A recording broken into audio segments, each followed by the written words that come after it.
Quakers were interesting. And they came from Old Lawrence during the Depression out of West Pennsylvania and Ohio and West Virginia.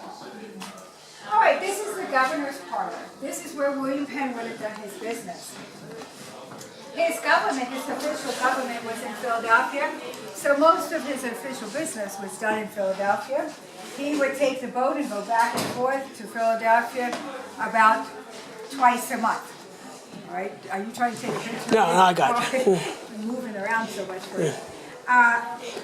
But in the wintertime, he stayed in Philadelphia. He did not live here in the wintertime because it was a little ice age, and the river froze, and then his main source of transportation was cut down. So, the business that was done here, aside from the letters that he wrote back and forth to his council when he was here, he wrote an important document called the Charter of Privileges. And I'm going to take a minute because you people are very knowledgeable people. And he wrote this Charter of Privileges, which the people just adored. They asked him to write this so that it would give more privileges to the people. The government then had a lot of more privileges than the people did than they had before. 50 years after he wrote it, they made a bell to commemorate this activity. They rang the bell, it cracked. They did it again, they recast it, and then they rang it for special occasions. Does anyone have any idea what bell I'm talking about? And what's the name of that bell? The Liberty Bell. Yes, that's the origins of the Liberty Bell. Well, most of the activities that were done here involved Indian affairs. He either bought land from the Indians or settled disputes with the Indians. The Lenape Indians were very peaceful Indians, and so we were able to have a very peaceful beginning. What did he buy the land with? And by the way, every parcel of land he sold, he first bought from the Indians. He bought it with the iron tools, pots, pans. He bought it with blunderbusses, muskets, and also with cloth. The Lenape Indians did not know how to weave at this time. All right, so this cloth was quite a commodity for them. They also had one more thing that William Penn was interested in. And that's the furs. In England, furs were the craze. They were worth gold. And of course, William Penn was not about to lose out on this either. So he bought furs from the Indians. Furs such as the skunk and the raccoon. I'm going to walk around and let you touch them and see what you find out. You want to touch it? You don't have to. Done? They feel neat, don't they? Yeah, this one is softer.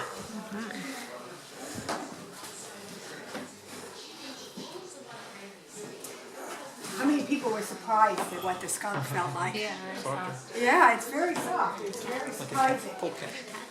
The prized pelt of all was the beaver pelt. Right? Where does the beaver live? Right up there. In the water. So therefore, he has a waterproof pelt. And of course, with that waterproof pelt, they could make felt hats, beaver felt hats, so that when it rained, their head was dry. So, I mean, somehow when you're wet all over, as long as your head's dry, you don't mind it so much. Well, when William Penn wanted some free time, when he wanted to get away from the political affairs, when he wanted a special friend to talk to, and he wanted to socialize with this special friend, he would invite them into the withdrawing room. The withdrawing room, that was the only way to get in, that was the only way to get out, and it was by invitation only. Since you all look so very special, I invite you into the withdrawing room. Cool. thank you.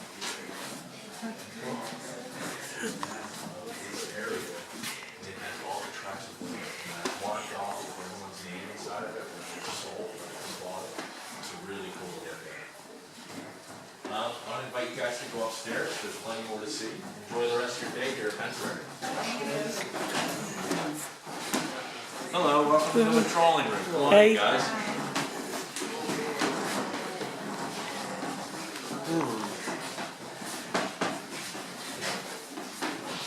keep coming on in. Yeah. There's a lot of you here. Yeah. Well, let me get out of your way so you can take a picture. Nah, So this is the withdrawing room. This is an area for William Penn to conduct more private meetings.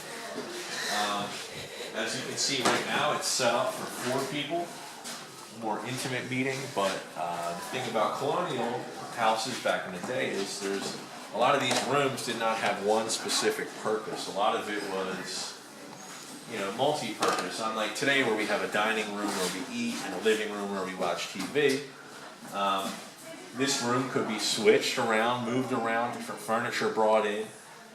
We know for a fact before the Quaker house in Falls Township was built in the 1690s, a lot of the Quaker following around here held meetings in their own house. And this room could be changed to hold a Quaker meeting possibly, with chairs all along the wall, maybe in the middle, depending how many people were coming. He could accommodate that many. Right now we have an exhibit set up of some of the examples of the Quaker clothing of the time period. As you can see, they're very plain, nothing flashy about it, no eccentric colors or anything. There's a book written in 1688 called The Cries of the City of London, where a gentleman walked around and drew pictures of different people he encountered on the streets of London, whether that be the rich people in extravagant clothing, merchants and workers in different clothing, and poor people wearing basically anything they could find. You can see in the picture here, there's 2 drawings of Quakers, and they are wearing, in my opinion, they're very somber looking, very sad. The Quakers were persecuted at this time, so it's no surprise to see them drawn in a somber way almost. But their clothing is very plain, and we've kind of represented that here today with these mannequins and with the clothes that I'm wearing. I mean, nothing flashy, very neutral colors. On the table here, we have some examples of the drinks William Penn would offer his guests. On the left-hand side is a coffee pot. In the middle there is a very nice-looking teapot. And on the right-hand side, I want to let one of you guys guess. It's a very exotic drink for its time. Very expensive and hard to acquire. Anyone want to take a guess? I did the quiz in the main building coming in, so I won't answer because I know.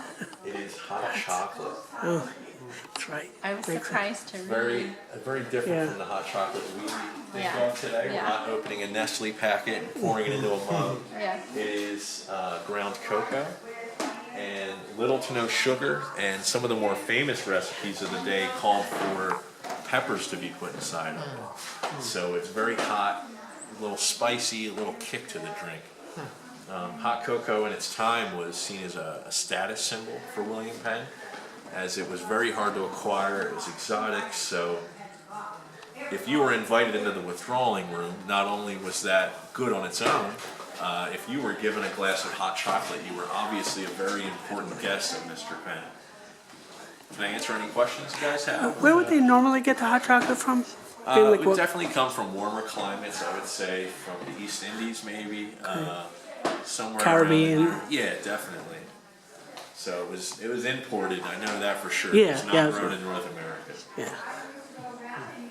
In a couple rooms, I've noticed this spindle area. What is that? This, Yeah, what is that's that? our heating system. They Oh, didn't have okay, that. You're okay, standing okay. in the heating system Got it, now. got it. For I was back then. thinking, Yeah. oh, what is that? You had a question, sir? The table? A lot of the pieces in here that you see, I don't think any of the pewter is time period, but a lot of the tables, chairs, the chests, they're all from the 1700s. They're very, very old, original. Nothing in here is original to William Penn, Don't videotape my children anymore. but I'm not videoing them. I was videoing over there. Okay. See, pointing that way. any other questions? See. All right. If you want, I want to invite you guys to go upstairs. You can. Got a lot more to check out up there.